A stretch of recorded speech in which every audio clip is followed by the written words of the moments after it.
Good news and bad news today for the residents of Mayflower, Arkansas. All right, the good news is that Exxon announced they're developing an official plan to evacuate an oil pipeline that ruptured underneath a Mayflower subdivision on Friday. The bad news is that this is how residents of that subdivision spent their Easter weekend. So that is a pipeline that is busted and is flooded the neighborhood and is going all the way to the drain at the end of the street. Luckily, our house is here, which is seemingly unaffected, but the smell is unbelievable. I mean, look. Incredible. And that is oil. That is oil. More precisely, that is heavy crude oil from the tar sands of Canada spewing out onto the lawns and sidewalks and the streets and past the basketball hoops of the Northwoods subdivision. That video was shot by Drew Barnes, a homeowner from the area. Hat tip. The 20-inch ExxonMobil pipeline carrying the crude, which was installed in the late 1940s, burst on Friday. Almost 24 homes in the area have been evacuated while the cleanup gets underway. The EPA has classified it as a major spill. ExxonMobil has not yet said how much oil is estimated to have spilled, only that as of this evening, they'd cleaned up 12,000 barrels of oil and water. In local news coverage of the spill, it was common to hear evacuated residents say they did not even know they lived essentially on top of a 60-year-old oil pipeline. And of course, in the cable news business, the true measure of any oil spill is the degree of heartbreak spread by images of its avian victims. These obligatory photos of oil-covered fowl come from the Hawk Center in Arkansas. Most of these birds had been bathed at least once before these pictures were taken. Just 2 days before the big suburban spill in Arkansas, a train derailed in western Minnesota, spilling 15,000 gallons of crude into a rural Minnesota field. We don't know for sure whether that was also tar sands oil, but we do know that it came from Alberta, which at this point is probably as famous for its tar sands as for anything else.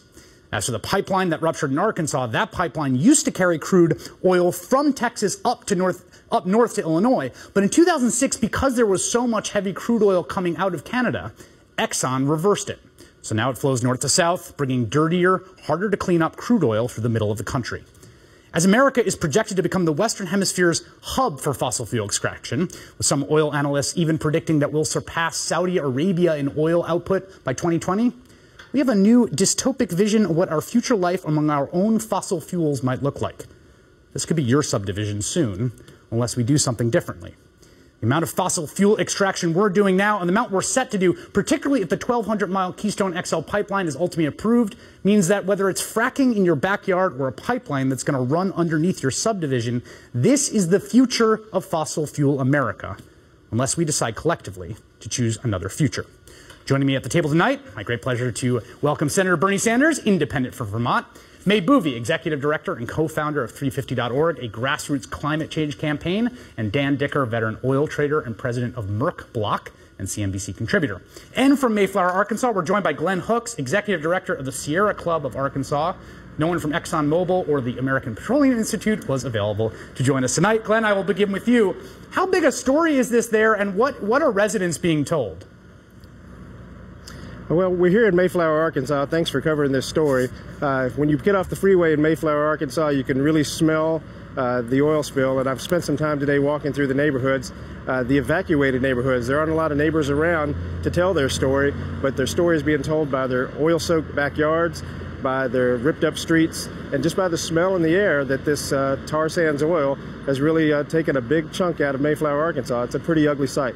My producers and I were going through local news accounts of the spill, and it was so startling. No one knew, almost no one seemed to know, that they were atop this oil pipeline. No, they don't know that, and actually what Exxon has been telling folks, the story seems to be that this is just regular old West Texas crude, when in fact it's really thick tar sands like Canadian oil that's coming from Alberta, as you mentioned. This is a much bigger mess than just a simple crude spill. This is something that if it gets in the water is going to sink. We're talking about dredging. This is a big deal, yet you're right. Not a lot of people knew that this pipeline existed and certainly didn't know that it was carrying this really dirty Canadian tar sands. Yeah, will you explain why it's harder to clean up this stuff than your normal crude? Yeah, well, you know, a lot of times when you have an oil spill, you can use skimmers and skim it off the water because the oil will float. This is not your typical crude oil. This is much heavier, it's much thicker, it's much dirtier, and therefore a lot more dangerous. So if it gets in the waterways, it's going to sink. It's not going to float. And so you're talking about a potentially disastrous dredging process in an area that is right here in the natural state, not where you'd expect to find Canadian tar sands oil. A few years ago, there was an oil spill in Kalamazoo, Michigan, which was also this very heavy oil. And it was fascinating. EPA staff that worked on this, they have responded to oil spills over many, many years, had never encountered a spill of this type of material in this unprecedented volume under these kinds of conditions. What you get a sense of is this is stuff that is different than what people are used to being able to clean up. Right. So tar sands oil has the highest carbon content of any oil that we know of. And right now, the spill we're seeing in Arkansas is a devastating problem. And the real shocker about it, as you alluded to, is that this pipeline carries 1/10 of what the proposed Keystone XL pipeline would carry. And so imagine the photos we're seeing from Arkansas times 10. And that overlaid over the Ogallala Aquifer in Nebraska, our nation's largest source of fresh water. I'm going to push back because not that I am in favor at all of You're for pro Keystone. Oil spill. No, you're on record. Indeed, I'm pro oil spill. Here's what the oil companies will say about this. They will say that Keystone is a brand new pipeline, and in fact is much less likely to rupture and spill oil sands than this 80-year-old pipeline. Now, we have dozens of pipelines running through this country, and unfortunately the infrastructure on oil pipelines is the same as the infrastructure on bridges and roads and tunnels. That is, it's falling apart. Nobody ever builds a new one unless they need it, and they keep on fixing the old ones. So in fact, not that I'm in favor of this. This is a horrible tragedy. We do have hundreds of spills, though, every year, and this is going to be one that they're going to say the Keystone Pipeline actually helps out on. As a senator for the Energy Committee and someone who's talked a lot about Keystone, when you see these images, Senator Sanders, what's your response?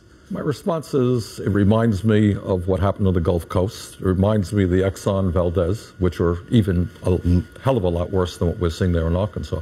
But I'll tell you what, Chris, it really raises the broader question, and that is whether we continue to be a carbon-based economy, whether we finally recognize that if we don't get a handle on greenhouse gas emissions, that this planet is going to be facing some disastrous problems in years to come. As a member of the Energy Committee and the Environmental Committee, we have talked to scientists. You know what these scientists tell us? They say, you know, the projections that we made about the damage for global warming, we were wrong. We underestimated the problem. What they're now saying is if we don't get our act together and start cutting in a very significant way greenhouse gas emissions, we're talking about this planet heating up by 8 degrees Fahrenheit by the end of the century. And that is calamitous for this planet. And you know what? Here's the thing. There are alternatives, and you never hear about a solar spill. When you hear about a solar spill, we call it a beautiful day.